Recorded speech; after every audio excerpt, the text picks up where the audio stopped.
Let's get to the money. Let's get to the Money. Let's get to the Money. Let's get to the motherfucking money. Fuck the bookies, fuck the bookies. FTV screaming fuck the bookies, fuck the bookies, fuck the bookies, fuck the bookies, fuck the bookies, fuck the bookies, fuck the bookies. FTV screaming fuck the bookies, fuck the bookies, fuck the bookies. Middle finger in the ass screaming fuck the bookies. Woke up in the morning, grab my little black book. Yesterday can eat a dick, cause we lost by the hook. Can't win them all, so you never see me get shook. Today's a new day, the bookmaker's getting cooked. When I spot a dirty K, the full units getting played. Always find the value, I would never be afraid. Scared money don't win, but I'm not going all in unless I see a bet I love, then I put my balls on a bookie's chin. Let it all soak in, doubling my bread, winning money with my friends. If you got the itch and you wanna go big, follow Sharpie bets and you gon' really fucking win. This is not financial advice, it's entertainment. But if I find the right price, believe I'm parlaying it. You can see my spreadsheet, I'm winning, not just saying it. Profit in the green every week, I'm never negative. I can bet an ace or a shitty old picture. Pick the right spots cause I'm the K-pop whisperer. Shut up when I speak until you finally get the picture. I'm the best in the world, tell me you getting richer. Fuck the bookies, fuck the bookies. FTV screaming fuck the bookies, fuck the bookies, fuck the bookies, fuck the bookies, fuck the bookies, fuck the bookies, fuck the bookies. FTV screaming fuck the bookies, fuck the bookies, fuck the bookies. Middle finger in the air screaming fuck the bookies. Let's get to the motherfucking monies. Let's get to the motherfucking monies then. What up, Nilo, bro? I'm glad you could pop in and, listen to it on your way to fucking whatever job you're going to next. But welcome, guys, to the best MLB prop show on God's green earth. I'm your host, Sharpie's Bets, and it's Tuesday, and we're back. Almost had to miss this show, but God is good, guys, and we've been super hot in September. So enough small talk, guys, and let's get to the money. On this show, guys, we will talk the opening lines of pitching props as well as the closing K prop line 30 minutes prior to the show going live. So do me a favor, if you like what you're hearing, smash that like button. And if you're new to this channel, please hit the subscribe button as well. First guy we're going to talk about, guys, is Keator Montero versus the Rockies. Striking people out at a whopping 19% clip, while walking people 8.5% on the year. Morning line, 5.5 plus 110 on MGM. Best line available, 5.5 plus 110 still on MGM. Pitching outs are not available. Earned runs are at a 2.5 minus 155 juice to the under. Projected lineup is 5 righties, 4 lefties, but the lineup just came out like 20 minutes ago, and we have got 5 righties, 4 lefties. Not the same 5 righties, 4 lefties, though. So normally, guys, a guy I normally wouldn't want to talk about on this show, but there are some things calling me to do the work. And no, it's not the Rockies' numbers, as over the last 15 days versus right-handed pitching are walking below league average, striking out league worst 31% of the time, yet they do have a top 10 ISO. Now, when I check out Montero's splits, we see he's striking out lefties at abysmal 20%, and it actually gets worse versus the right-handed side at a whopping 18%. Now, the good news is he has a higher K percentage at home, and he is at home. And his home versus lefties and right-handed batters is at 21%, which is actually better than his overall left-handed or right-handed splits. So what drew me to do the work on him, guys, was the 5.5. As this man has only been a 5.5 one time this year, and that time he went out and did the damn thing. Granted, it was Seattle, but who's worse than the Mariners? The Rockies. When I check, guys, and see who Montero has seen in his last 10 starts, we can go back to all 13 he's been in. He's been through murderer's row for K-prop overs with teams like the Yankees, the Guardians, the Royals, the Dodgers, the Twins. So, yeah, really no harm, no foul. So let's just go check Montero's plate discipline metrics and see what he is good at and what he's not. And we see, guys, that he is in the zone 5% more than league average, with his zone contact being terrible. So this guy's in the zone all the time, and he's letting people hit the shit out of him when he's in the zone. Okay? He also cannot get guys to chase. Well, guys, I know off the bats, guys, the Rockies are going to fit nice for Montero, after hearing the word chase and zone contact. As the Rockies are bottom 3 in both categories, as well as the Mariners, where Montero put up an eight piece. So let's just run this projected lineup, guys. Well, at the end of the day, I ran the projected lineup. Who gives a damn? Because that's not the projected lineup. What we got, guys, was a lineup that ended up fitting with 2 guys being better than league average at zone contact, 2 guys being better than league average at chasing. If you are going to chase and you cannot hit the ball in the zone, that is going to add up for a good day for Montero, with 5 of those guys being worse than league average in both of those categories, guys. So I ran the whiff, guys. I'm seeing 8 strikeouts from this kid if he does what he should do. They have him at 5.5. The only other time he's been at 5.5, he did end up with 8. Now I am only going to put a half unit on that 5.5, and I did get it at a plus 110. And that's because, guys, his pitching outs are not available. Now, that is a little worrisome to me. Like, I do got to see, like, okay, maybe the books know that the guy's going to only go 5 innings. And if that's the case, can he get 6? Yeah, but would I bet that normally? No, because then, I would be like a freaking big old floppy yoppy freaking titty capper. And that's not the way I get down. Now, I expect Montero to go out there, do his damn thing. And, but there is a little bit of caution. So I will only put a half unit on Mr. Montero, but at least I'm getting plus money. Now I need to let this freaking line settle right here because I'm going to bet it. It's just how much do I go, and I know why it's moving. Taj Bradley at the Phillies, striking people out at a 27% clip while walking people 8% on the year.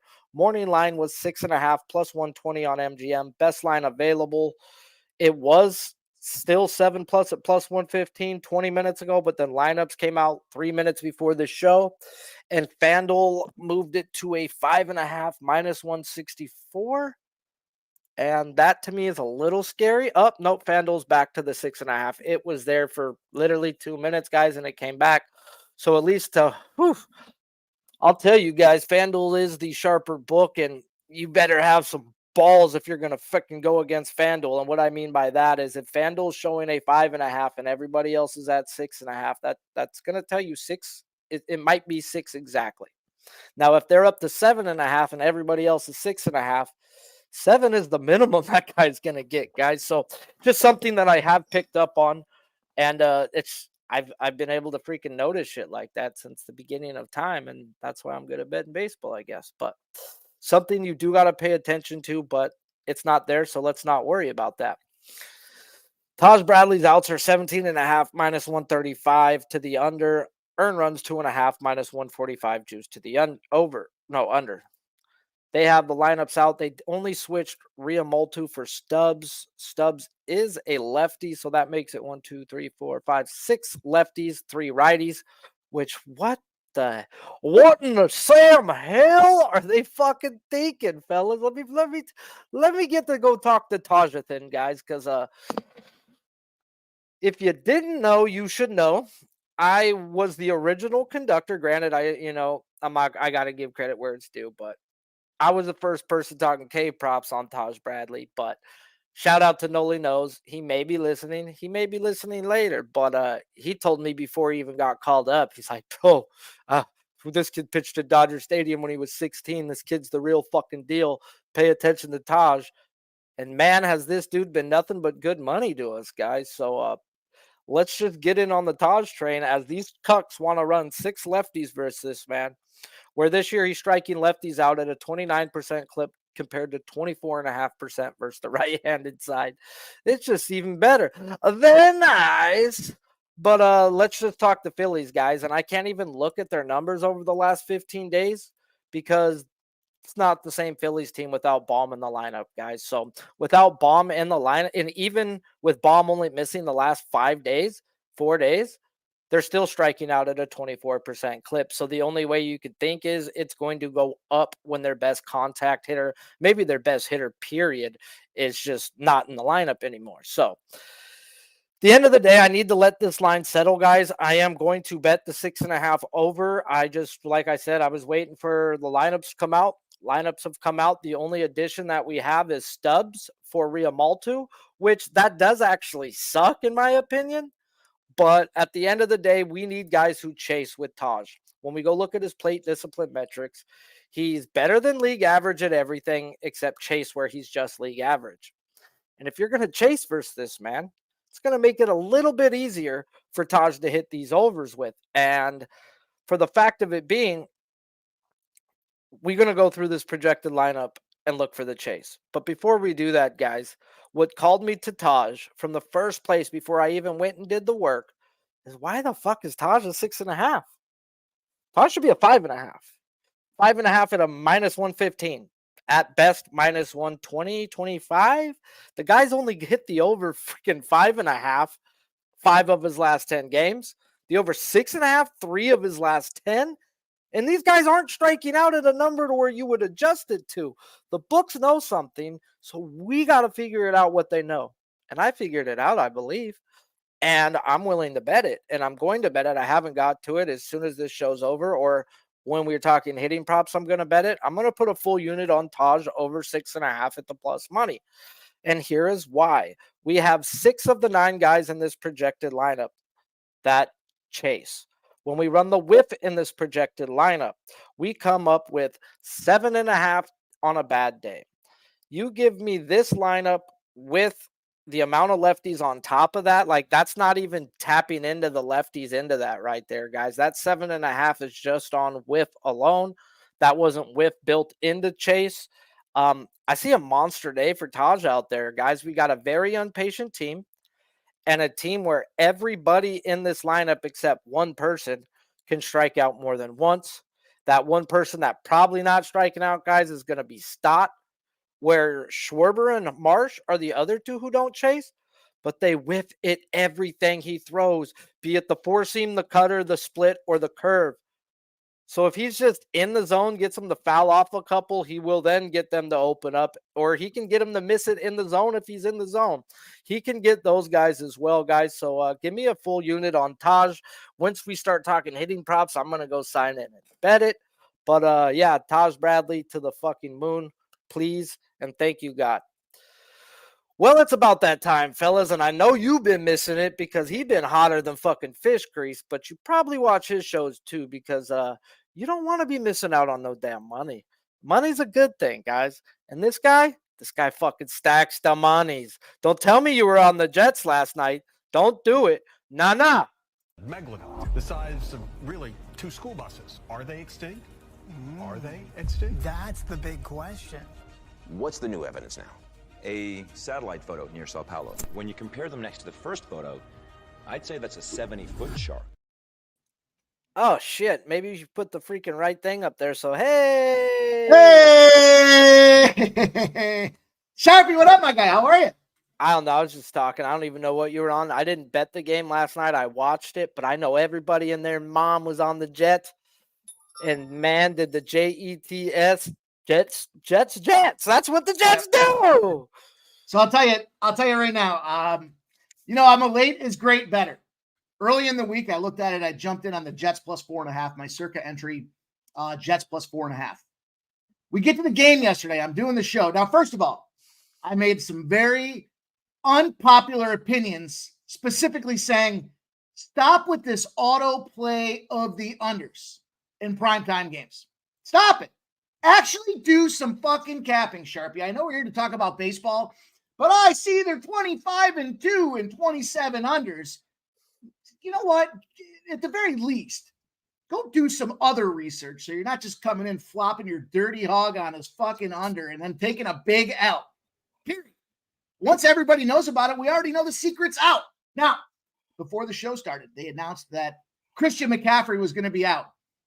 I said, look, my entry pick's already in. I already gave this play out. My feet are taped to the pedals. But I did say, if I hadn't made any plays yet, I'd be on the over and I would be on the San Francisco 49ers. When the star players are out, now everybody came out afterwards, right? I saw a bunch of guys on X, they're fucking post-game warriors. Oh, when the star player's out, you got to play that team. I put my nuts on the line. I talked about it before the game. Unfortunately, what I forgot about in this whole equation is just how much I can't stand fucking Aaron Rodgers, man. He just comes out and he's just, I was talking to my brother through the game, and we get to like the third quarter and he starts talking about the lucky factor, the horseshoe up his ass. And then what's he do? He gets that play wide open. Fourth quarter, I'm like, he's just going to start handing it off. He's down. He doesn't care. And sure enough, they just kept handing it off. So fuck Aaron Rodgers. Fuck everybody that looks like him. And, fuck your unders on top of that as well. Shout out to my guy, Joe T. Shout out to all you guys in the chat as well, man. It's great to be back here talking ribbies, baby. Let's go. Let's get some red meat, Sharpie. Let's talk some ribbies, bro. Let's get it, dude. I'm ready for it. I have one NFL bet in. I only bet a couple, and I'm a better live better, it seems like. But this Pittsburgh defense is legit. Okay, I mean, as long as they're healthy, they're gonna be solid. And Bo Nix sucks cock. So give me the under 17.5 team total for Denver. And you thought Seattle's defense was tough? Oh, JJ Watt will have a field day. But let's talk some baseball and some ribeyes. I like it. I'm going to write it down. I'm going to not against hailing my dude. I'll say one more for you guys too. Not a great spot for the Bills this week. Not a great shot for the Bills this week. Thursday Night Football. Let's go, Sharpie. Let's get our sleeves rolled up here. I kind of fucked around with my order because I went through a process of elimination. I hope that's okay with everybody because I want to get paid. Really scrub the card here. We only got a few more weeks left to capitalize on this stuff. And I wanted to start right off the gate, taking a look at, there's a couple early games, mostly early games on the card today. I really didn't spend too much time getting later because we got Dana White's Contender Series again. Sharpie, I know, again, we got a lot to talk about with baseball, but man, dude, woo! If you caught week one, we stacked up 17 units Tuesday. Week two, not so good. Week three, Fanatical Jim comes out, puts up almost 10 units. Week four, last week, between baseball and the UFC, Sharpie, it's almost an unbelievable 21 unit day. Go back, check the tape, stack it up. You don't want to miss out on what we're doing here with Dana White Contender Series. But that being said, Sharpie, I'm looking at this card. It almost sounds unbelievable. It's almost so good, I'm embarrassed to say it out loud because it's like, really? Come on, dude. Come on. No, it's fucking real, man. That's what happens when we align. Now, I heard what you said about Taj Bradley. I'm excited about that because my first cut on the card, Kyle Schwarber. I wanted to get me in the Schwarber business. The guy's been a fucking animal, but you're hot. He's hot, bro. He can strike out, but also hit a solo shot. That don't hurt me. He's gonna see him 3 fucking times, and he is hot. I like to fade those pitchers after a big performance. So Taj Bradley falls into that criteria with the 10 spot. But you're right. I just felt like there's something that's going on here behind the scenes that I don't think it's so cut and dry and knock them out. But where I do feel we're a little more cut and dry is the Yankees and the Royals game.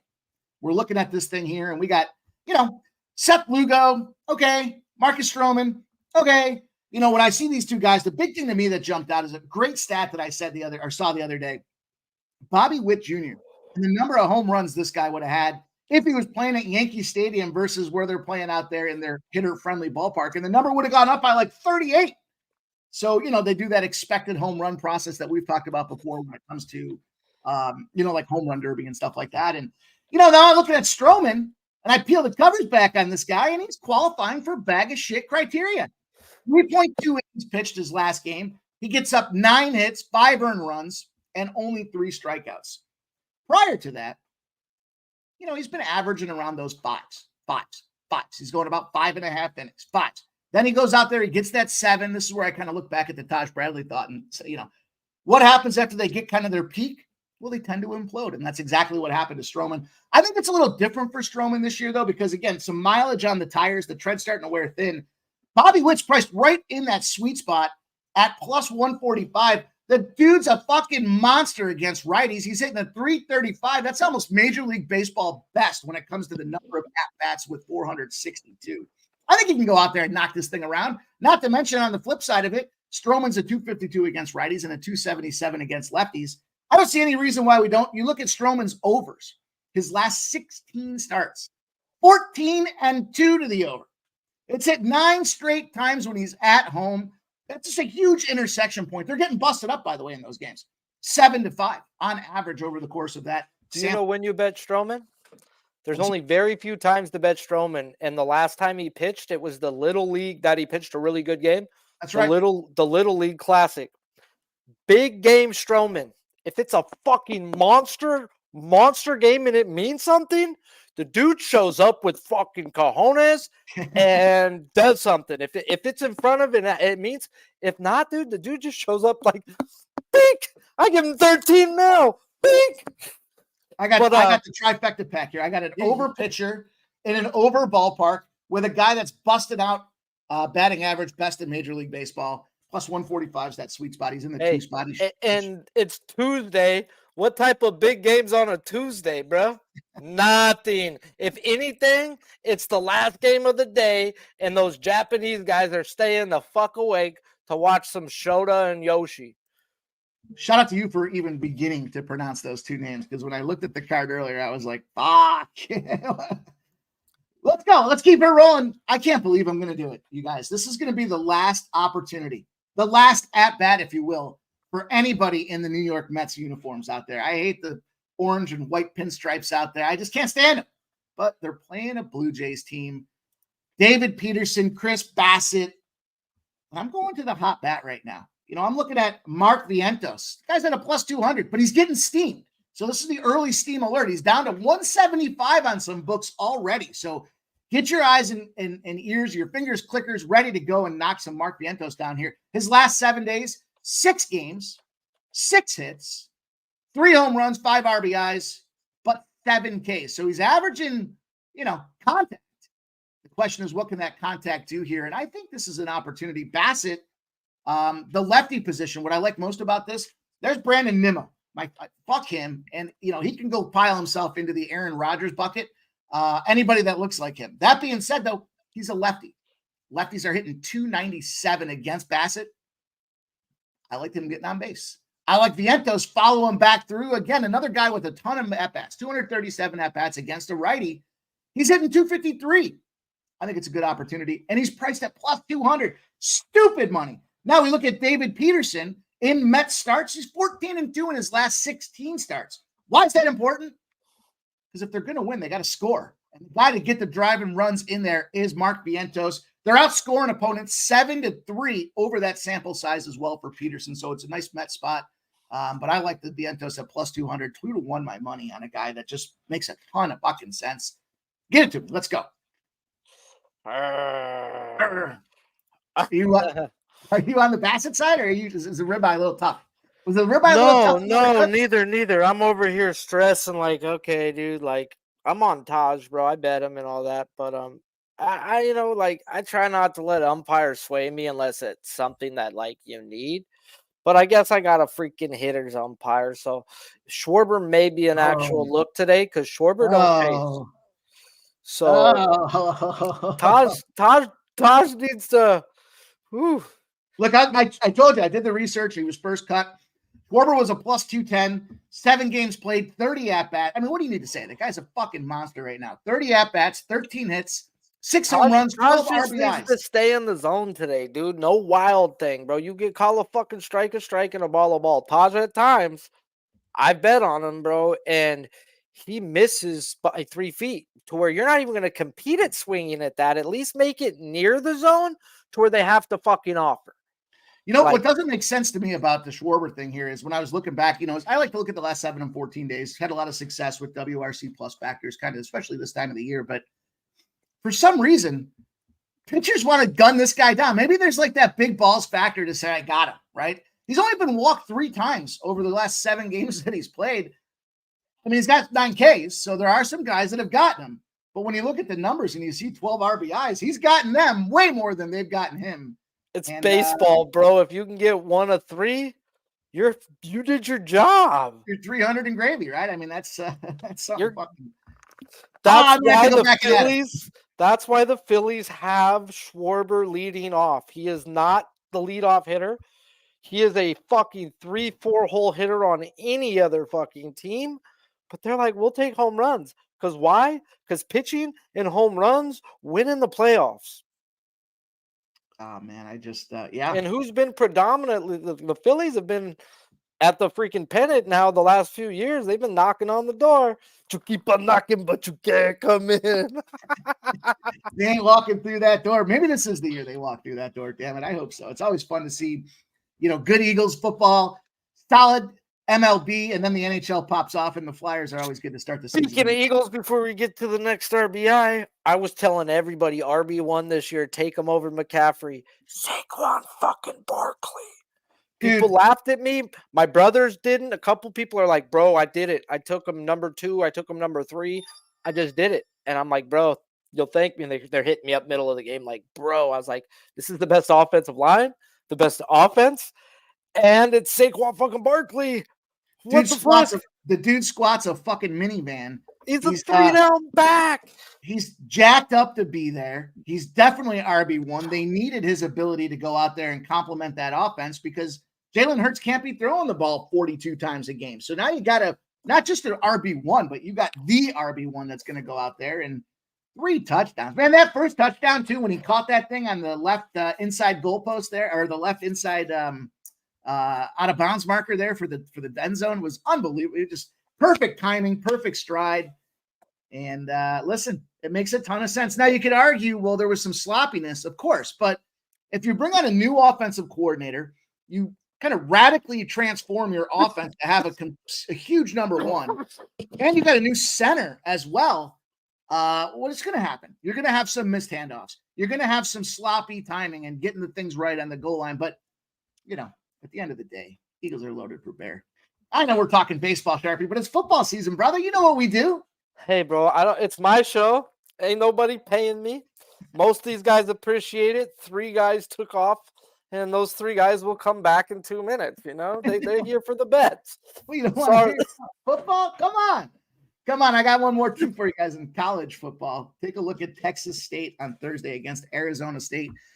Take a look at the under in that game is the number you want to look for here. 7-25. 25-7, I should say, in favor of the under. I know those 2 teams are explosive on the offensive front. They're both 2-0 going into week 3, but man, Sharpie, I got a sneaky suspicion.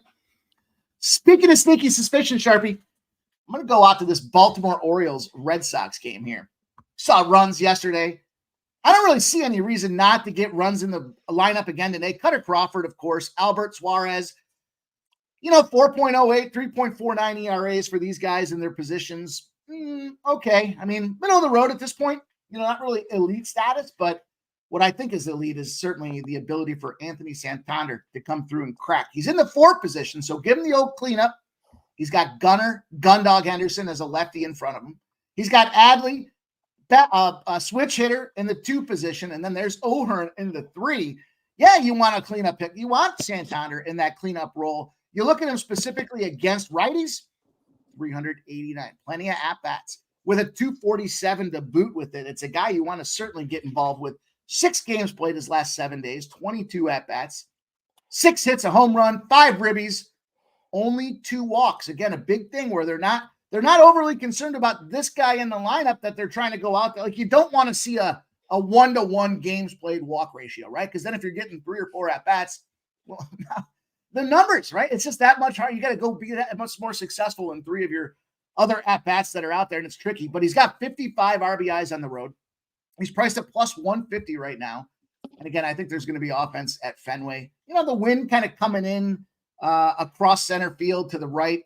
Okay, I'm not too concerned about that because I think this is a game where we just see, lots of guys capable. The stakes are high this time of year right now. The big bats got to come out, and I think Santander is one of those guys to be able to go find us the dub. Santander RBI. I think they posted something on Twitter the other day. There's only been like 7 guys, maybe 8 switch hitters that have hit 40+ home runs, and he just got to it. So shout out to him for making the list. And Rochman, I was watching him. I was watching a little bit of that game. He got going yesterday too. So, I mean, once he gets going, the team gets going, guys. So, yeah, definitely think Baltimore needs to go on a run right here. It's just, are they burnt out? Are these kids tired? They are real young. They're real young. So, it's going to be fun to watch in September. You came in with a 3-pack, dude. I got one more for you guys. I'm gonna leave you. I'm not gonna leave you like that. I got to leave you with the fourth spot. I got to go to the hot hand right now. This is a big batting matchup versus pitching opportunity. I got Jose Miranda. Give me a little Minnesota Twins action. Hitting conditions, almost 13 miles an hour, right down the dick, out the center field. Those are kind of momentum or situations that we want. Yesterday, I was looking at that under. You know, the thing is, when I looked at this one, this is my favorite spot on the card. Griffin Canning, you know, he's not getting 4.5 Ks. He's fallen under the number 3 of his last 5 starts. You know, they're just a 21% strikeout rate for the Twins at home, so they do show some discipline. But it's Miranda destroying righties, 332 batting average, a 906 OPS. Going number 2 in the lineup, going to get plenty of looks at it out there, and he's priced at plus 140. So number 2 spot, Jose Miranda, plus 140. I give you guys a 4-pack of red meat tonight. Let's get that eating. Let's get the eating, baby. Start the grill. It's time to fire. The grill is freaking fired up. Let's go, my guy. As always, I'm actually home this week, so I'll be seeing you tonight for your little stream on Dana White. We'll be sweating out my bets, maybe cursing, hopefully not cursing. But as always, I appreciate you coming on here, bro. Let them know what you got going on and where they can find you. Yeah, man, check it out at Sports Money Wins. We got a new X page set up for the Sports Money channel. So Tim Slapiote is still going to be there. But at Sports Money Wins, make sure you guys go subscribe. All kinds of things happening out there. Man, my boy Joe T in baseball, dude, smacking it right now. He's up like 25, 20, almost 30 units the guy's up in baseball. Really just started going since July. So think about that run that he's been on. He loves his overs. If you love offense, you're going to want to get involved with that. We got Subhuman. We got MMA Jeff. We got the gang ready to roll. We got Ramon Scott, the morning steam, baby, 9 a.m., Monday to Sunday, 7 days a week. Some action to go get you guys paid, and that's what it's all about. So check out Sports Money Wins. We'll see you guys tonight for our next little live stream. Sharpie, thanks, man. Appreciate you, brother. Yeah. Megalodon, the size of really 2 school buses. Are they extinct? Are they extinct? That's the big question. What's the new evidence now? A satellite photo near Sao Paulo. When you compare them next to the first photo, I'd say that's a 70-foot shark. I'd say that's a 70-foot shark. All right, guys. So far, I got a unit on Taj Bradley over 6.5 at plus 126, and then a half unit on Montero of Detroit over 5.5 at plus 110. We're now going to talk George Kirby at the Padres, striking people out 23.5% while walking people just 3% on the year. Morning line, 4.5 minus 134 FanDuel. Best line available is 4.5 minus 158 on FanDuel, or 6+ everywhere else. Pitching outs 18.5 minus 185 to the under. Earn runs 1.5 minus 165 to the over. Projected lineups is 5 righties, 4 lefties. Kirby gets the Padres, who over the last 15 days versus right-handed pitching are walking above league average, striking out least in all of MLB at just 15% of their at-bats, with a middle-of-the-pack ISO. And Kirby, guys, being a sinker baller, I've come up with an equation that has just worked for me, whether it be under or over, depending on zone swing percentage and zone contact. With chase contact at the end, guys, is guys who swing in the zone with good zone contact. We don't even need to look at the chase contact. Is Kirby is a guy who is in the zone 3% of the league. Broken that just right now. Damn. As Kirby's in the freaking zone 3% more than league average and struggles with chase contact. So when I go run this lineup, guys, this projected lineup, that is, to see what we come up with, I've got Tatis going down at least 1, if not 2 times. And I've got 6 dead spots where I don't think they strike out at all. And 2 guys at the very end of this lineup, guys, that can and probably will go down at least 1 time. So right now I have 3 to 4 strikeouts, depending on if Tatis wants to strike out twice. Not too much wiggle room for those other 6 guys not to strike out. But it is what it is. I still may have to throw a half unit on it, guys. If I got 3 to 4 and we've got Kirby on the road, where on the road he has struggled with his K props, guys. His strikeout percentage on the road is just 21% each side of the plate, where at home, depending on the side, is 22 to 31%.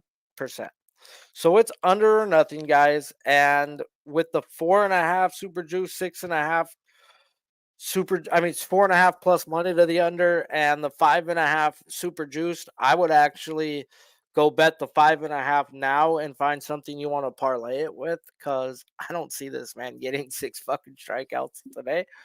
And like I said, FanDuel is the smart book. I've said it 100,000 times, and lineups haven't came out yet. But the fact that FanDuel hasn't came off the 4.5 yet, it's just a telling sign. I'm gonna wait for lineups before I bet it. This could be a trash lineup. You never know. It does suck that Hassan Kim is on the IL, because then we would have 7 dead spots if he wasn't. But life's a bitch and you marry one, and we need to wait for lineups on that. Now we got Pablo Lopez at the Angels, striking people out 26% of the time, while walking people just 5%. Morning line 7.5 plus 125 on MGM. That's the same line 30 minutes prior to the show. Pitching outs 18.5 minus 145 juice to the under, whereas earned runs are a 1.5 minus 155 juice to the over. Projected lineup is 6 righties and 3 lefties.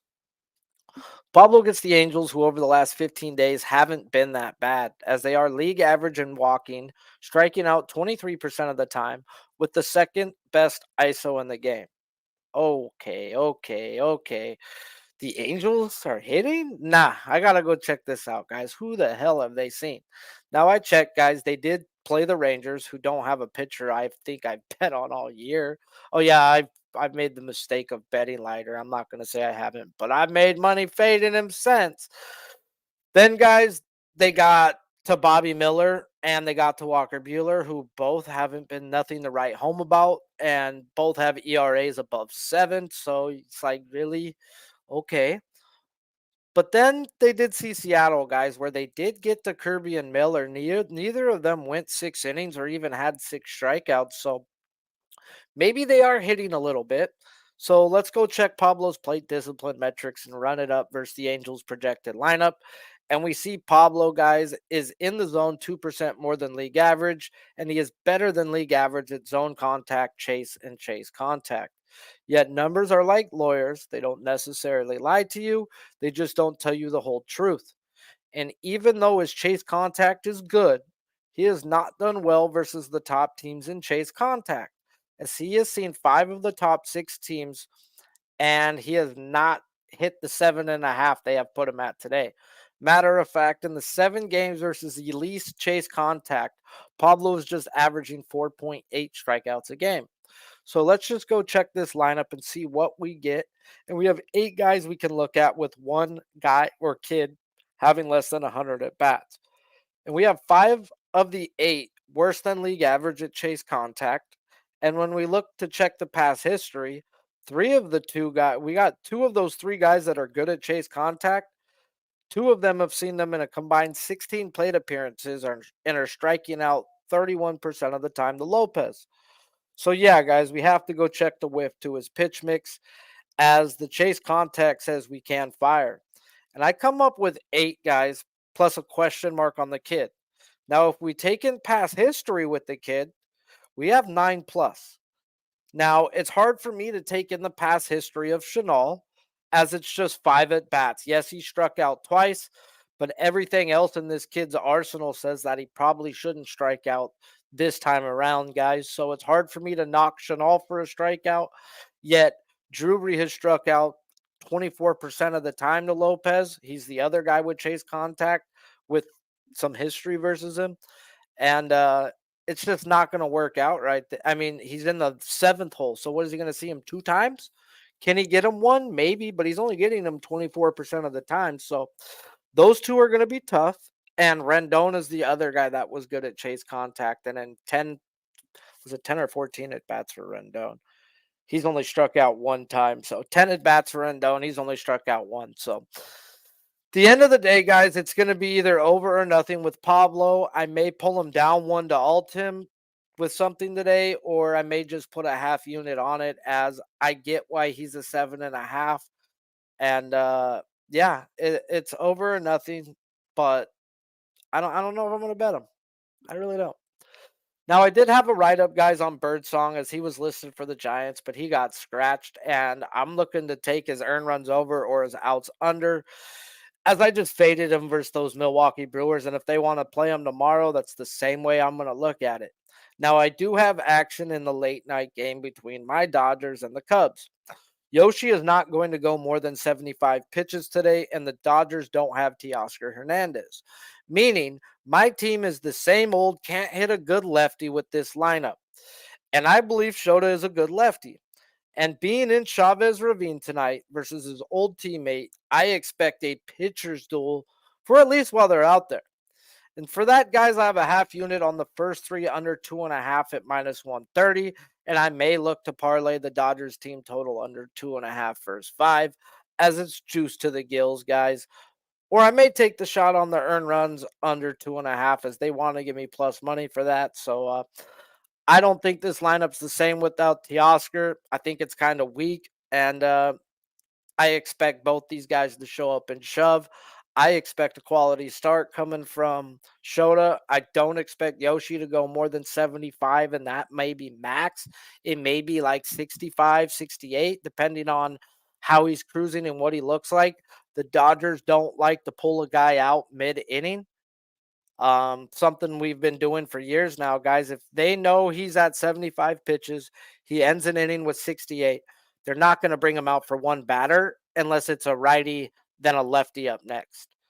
Or else they're going to let our bullpen come in and have a clean inning, guys. It just is proven out statistically and in the analytics to give a guy nobody on and he does better. He pitches less stress. He comes out and does his job more often than not.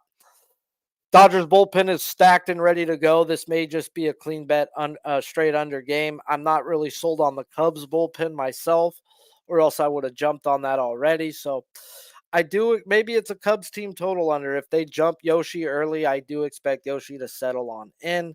And I know my bullpen is ready to fire today as they just pretty much conceded the game yesterday. So right now, guys, I have a unit on Taj Bradley over 6.5 at plus money. Half unit on Montero of the Tigers over 5.5 at plus money. And then I got a half unit under 2.5 first three Dodgers Cubs. And looking to bet a few other things. We'll tweet it out. Need some lineups. And yeah, appreciate you all for tuning in. If you like what you're hearing, do me a favor, smash that like button. We do this all for free. Ain't nobody paying us. And until Friday, dude, let's just win some money. Keep it rolling. Stack it up. Fuck them in the eye hole. All that good shit. Yada. Buy a boy a baseball, get him outside, get his hands dirty, take a little time. Give a boy a Bible, teach him how to pray. Thank the good Lord at the end of the day. Wake him up early, teach him how to work, spend his own money, show him what it's worth, yeah. He's gonna know it all, he'll slip and he'll fall, he'll pick himself up, amen. Yes sir, yes ma'am, show him how to be a man, so one of these days he can.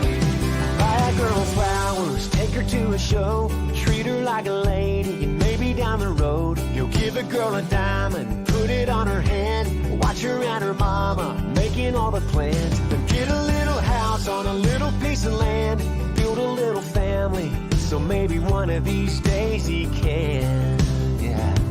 Buy a boy a baseball, get him outside, get his hands dirty, take a little time, give a boy a